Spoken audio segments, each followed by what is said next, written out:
Welcome back to Guide with Samuel.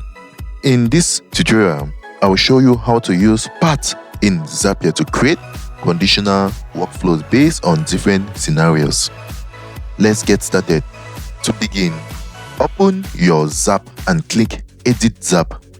Once your trigger is set, click the plus button and choose Path by Zapier.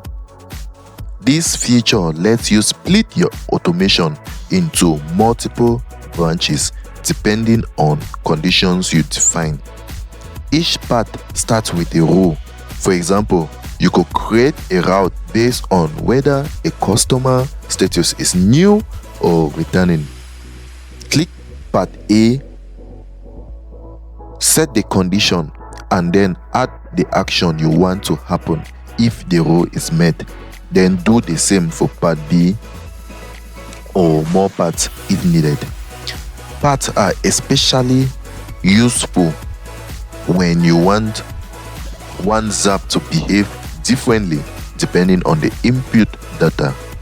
After adding all paths and action, test each one to ensure they work as expected.